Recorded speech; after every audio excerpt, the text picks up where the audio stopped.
boy, it's Boogiepop time. We've moved on to Book 2 versus Imaginator, Episode 4 of the show, and I must say that this was less shitty than the first 3 episodes, but not by a whole lot.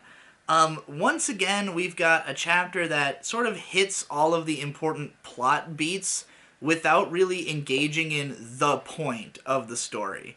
And this one, it manages to not feel as rushed as the earlier ones, simply because of the fact that, at this point, Boogiepop books become more meandering.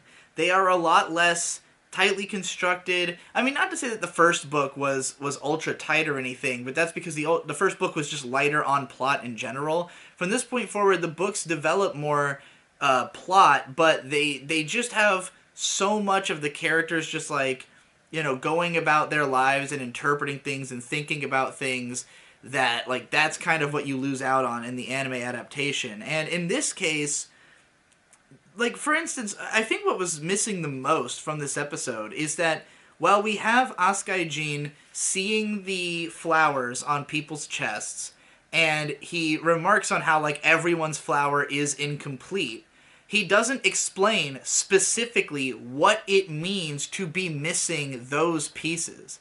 Like, for instance, he looks at his cousin's chest, which I don't even think they explained his relationship with that girl at all, or the fact that, like, her father owns that apartment building, that she, you know, his father was, like, basically like a fuck-up, and he died, and that's why Jin is living there with, and she's, like, kind of looking after him because she's in love with them, and there's, like, a whole lot. I mean, I'm sure they'll explain some of that later, because there's time to get into a lot of that. It's just that as of this episode, you don't know these things, and you would in the book. But he looks at her chest, and he says, if only she had a bud. And he doesn't explain what it means to not have that. What it means to not have a flower is that you don't have anything specific you're passionate about. And, like, the coolest thing about his power is that element of, like, you know that everyone is flawed in some way, but what if you could see their specific flaws? Like, what if you could tell people exactly what they want to hear because you know what that person's hang-up is, you know?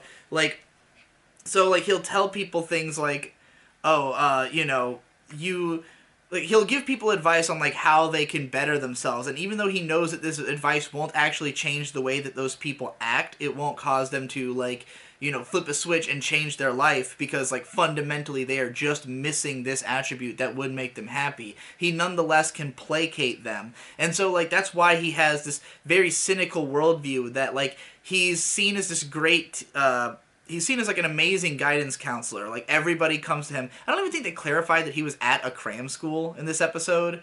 But he's a guidance counselor at a cram school, and people come to him, and he gives amazing advice because he can see their flowers. But he personally does not think he's actually helping anybody because he knows that they are, you know, simply being placated and not actually helped. And that's why he is slowly driven to end up becoming the Imaginator. And, like, it's portrayed as happening over, like, a much greater amount of time, because this is the first book where it breaks up the chapters so that, like, the same narrator will recur over the course of not only this book, but the next book as well. And so, like, you know, there's, like, this much more slow process of, like, him being worn down by so many people coming to him for advice, and him slowly, like, you know, coming to the decision that he's going to become this person. I had to switch to the computer because of power issues. Anyways, there's a scene where the Imaginator is in the 5th story window of a building, according to the book, and she steps out as if she was going to jump, but then she ends up floating in midair. Now, in the anime, it's portrayed as her jumping off the top of a building and sort of landing in midair, and then we see her walk down to Asukai Jin. Now, the scene that had started the episode actually comes from the 3rd book. It's actually the prelude of the 3rd book, where Boogiepop is meeting with the Imaginator on the roof of the school. And at that point, it is, like, up until then, all throughout this book, Imaginator is described as just floating in air. But we eventually learn that she's actually falling slowly, that she jumped off the building, and while her physical body fell and died on the ground, the Imaginator itself version of her is still falling slowly. And when she hits the ground, it's implied she will, in fact, die. But she's trying to enact this whole plan with Askai Jin before she hits the ground, so that I guess he can sort of take over her work or become her next vessel or something. It's deliberately unclear. But to suggest that she could control her height, so to speak, kind of, it really erases that feeling, that like impression that she is just slowly falling, whereas the book manages to maintain that because we don't see her, like changing heights at any point. So it's just one of those things that's like a weird element of going into the visual medium and giving you a different impression. Also very weird is the fact that that is how they opened the episode. The scene that closes the episode, where the other girl is going to imitate the suicide of that character, is how this one actually begins.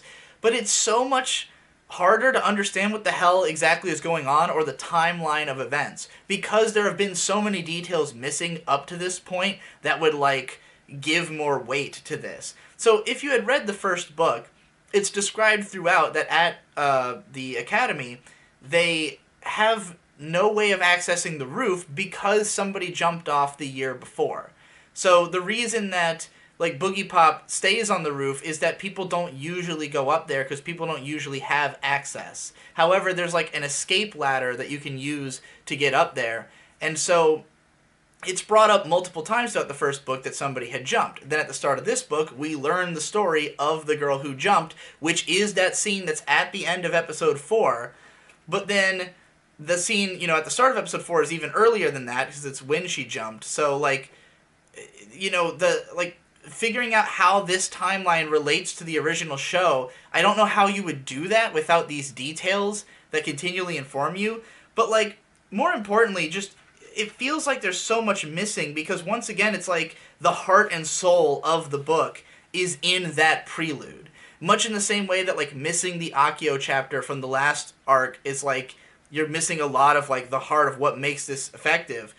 The prelude is so great because it's about this girl who's, like, she's hanging out with the Imaginator girl and just sees her as just this wonderful, like, expressive, different person who's nothing like the normies around her, who's able to, like, engage in art on, like, a different level from what she can. And there's lots of course, name-dropping of, like, real artists and songs. Like, the scene is that she whistles the other girl's favorite pop song. Like, she asks her to name a song she likes, and then she whistles that song for her. And the girl's like, wow, you're even better than the actual song. And then she's like, why don't you, like, show me something you like? And then she whistles this song, and it's like, it's so beautiful that the girl is fucking blown away, and she's like, oh, I realized I didn't even know what art was until this fucking moment. Like, I can't even believe that something this beautiful is conceivably possible. And she's the Imaginator girl's like, oh, you like that song? Well, I'm a little embarrassed to admit, but it's by, what's his name? The guy who made the Godzilla soundtrack. Like, of course, it's just fucking Kohei Kodono. Yeah, she says it's from the name of the piece is Salome. It's from a ballet. What's odd about that? The composer is Ifukube Akira, who he's most famous for writing the soundtracks to monster movies. Like, this is like a lengthy dialogue scene that opens the book and sets the tone and lets you know the nature of the Imaginator and the nature of what she causes in other people. It was also kind of heavily referenced in the original Boogiepop Phantom anime, where I think episode 3 features, like, a relationship that is very similar to this one between two characters that I think was probably based on that prelude chapter. So, like, it obviously had enough impact that, like, it would have been, in the other show based an entire arc around it, and this one they just kind of, squeezed it into a minute of screen time.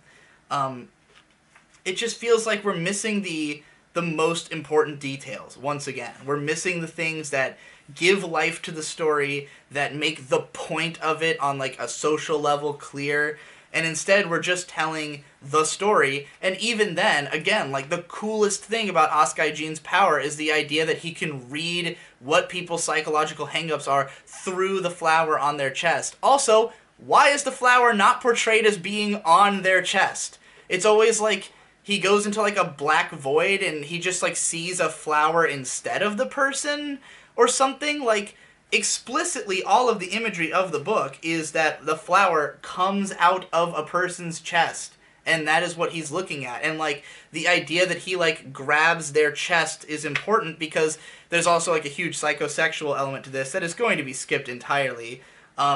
Again, the character designs are fucking terrible in the anime. I'm trying to find a picture of Asukai Jean himself.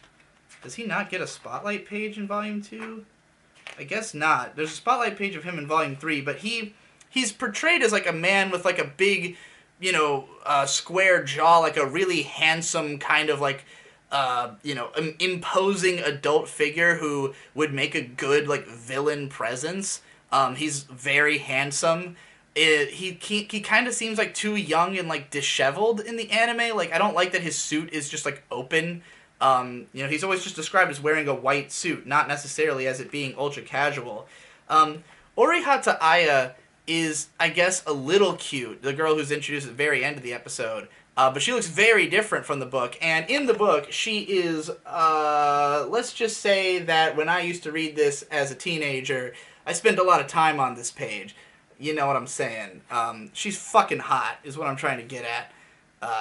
I do not look forward to how they're going to interpret Spooky E, who looks badass in the book, and looks like a fat ass, going by the images that I've seen online of what apparently are gonna... Like, he is fat in both versions, but the way they've made him look now is just disgusting, instead of cool. So, yeah, like, I guess it's not that they're missing a whole ton, it's just, like, the sense of time, the actual description of, like, the relationship between Jean and the girl who lives next door to him in the apartment, the sense of how many people he talks to, why it is that those people respect him so much, because he's basically going to become a cult leader over the course of the next book and a half. Like, he's going to continue alleviating people of their problems, so to speak, and, like, you don't have a sense of how he gets away with that when you don't have, like, scene after scene after scene of him talking to his, talking to the kids at the cram school and like, coming to the conclusion that he's going to try to help everybody. Oh, yeah, one last thing. So, when he comes into the alley at the end of the episode, there was a line of dialogue where the one kid is defending the girl, and one of the other kids says, "We just want to have some fun with her." Now, that line...